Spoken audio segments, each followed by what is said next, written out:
Alright, this is the first video for Module 4 in Pre-Algebra. This is a module about measurement. This is when this formula sheet that you've been seeing on all of your previous exams is actually going to become useful.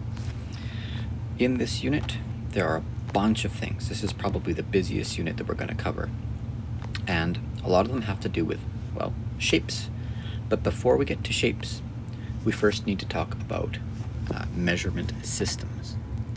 So there are two main measurement systems that we use in Canada. One is called the imperial, and it is the least convenient, most awkward one to use when we're doing any kind of math. The imperial measurement system are when we're talking about things like inches or feet or yards or pounds or ounces, degrees Fahrenheit. All of those are imperial measurements. We're going to need to learn how to convert between imperial measurements, so from one to another, say from feet to yards. And we're also going to need to learn how to convert from imperial to metric and back again. Okay, I'm just going to come through a few pages of your book.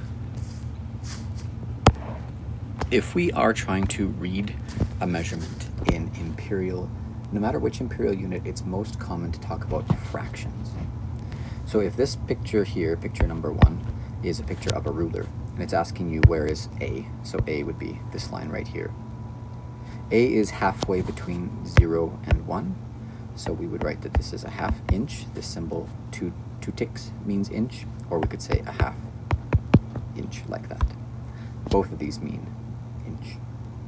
So a half inch is halfway between 0 and 1 if all of these measurements are in inches, which is what it says.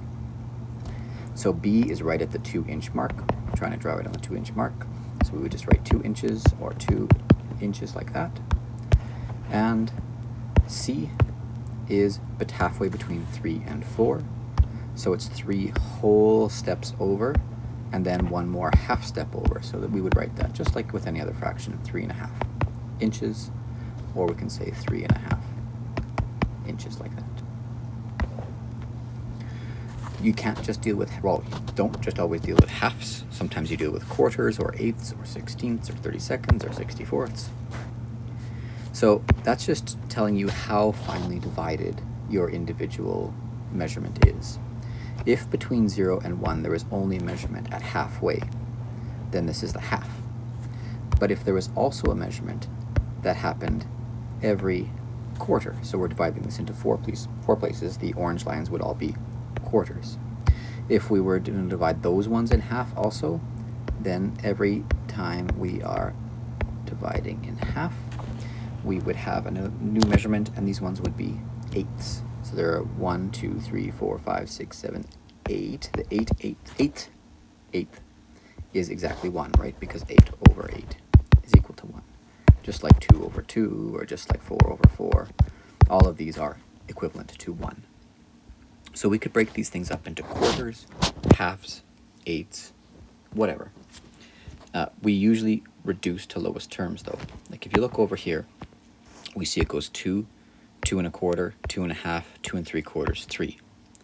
We don't have 2, 2 1/4, 2 2/4.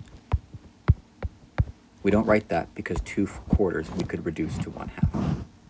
Same as 3, we don't write that as 2 4/4 because that's 2 and 1, which is 3. So always go back to lowest terms when we can.